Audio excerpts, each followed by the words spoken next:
What if I told you that there was a new surgery that could decrease your pain from knee arthritis and delay the need for knee replacement? Curious? Stick around.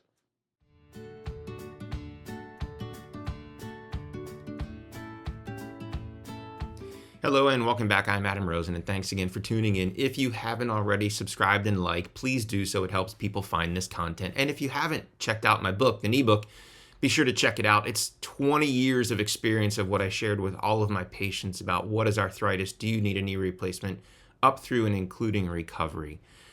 And if you stick around to the end, I actually have a little bonus tip for those of you that are going to be undergoing surgery, basically of any kind.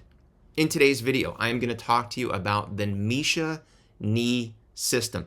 This is something that I am just learning about. I have not put any of these in. One of my partners is part of a multi-center study, so I'm learning more about this. This is an implantable shock absorber.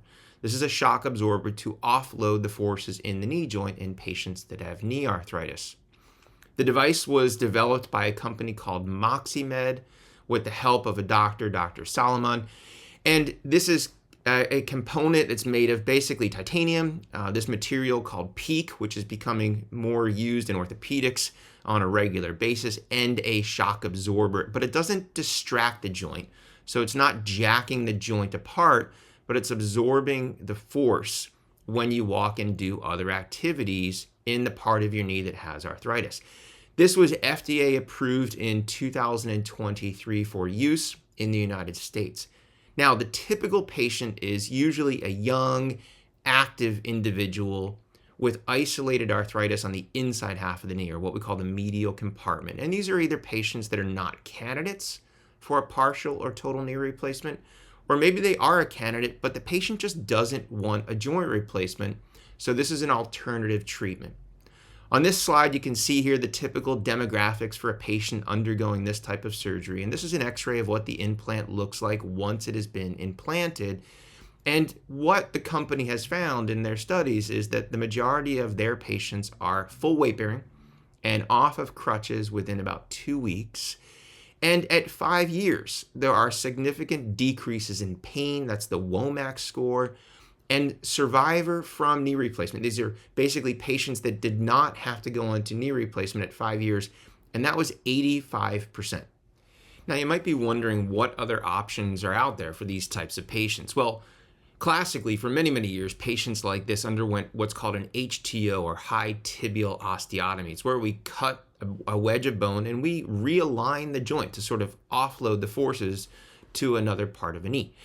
Now, the problem is that those patients that then went on to a knee replacement had a more difficult surgery and more complications. And this particular study here found that the Misha implantable device was actually superior to an HTO at 2 years.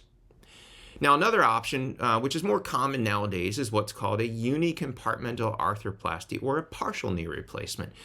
And this study here showed that a uni, or a partial, was better than an HTO. So very few patients nowadays are undergoing HTOs because a uni or a partial has become such a successful operation. But we still have problems when you convert a partial to a full knee replacement. So the question that I haven't found the answer to, and what I believe only time will tell, is the Misha better than a uni? So we need sort of two comparison groups to really determine whether or not one implant is a better option for patients, both at reducing pain and delaying the need for knee replacement.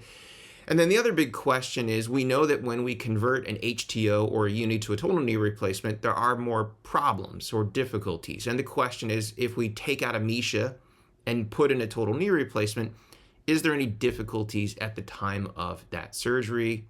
And the true answer is time will tell. If you've watched this long, thanks for sticking around, and here is your bonus material. So constipation is a common complaint that patients have after any surgery, but especially after knee replacement. You have anesthesia, you have limited mobility, and then you add in narcotics on top of all that. It's sort of a setup for constipation. And if you haven't already watched my video all about constipation, be sure to check that out. What I realized recently, though, is there's one product that I do recommend to my patients that I forgot to add to that video. So I wanted to show it here, and it's a tea called Smooth Move, and I have no affiliation with this product. And it's a pretty simple product. It just contains licorice, fennel orange, ginger and cinnamon, and senna. And it's a tea that you can make, and it really helps aid in people that are dealing with constipation after surgery. So that's just one little bonus tip for sticking around this long. But I hope you have enjoyed this content. I'm still learning about the Misha device, so as I learn more, I might report back with an updated video. And as always, thanks again for watching, and until next time, I'm Adam Rosen. Stay safe.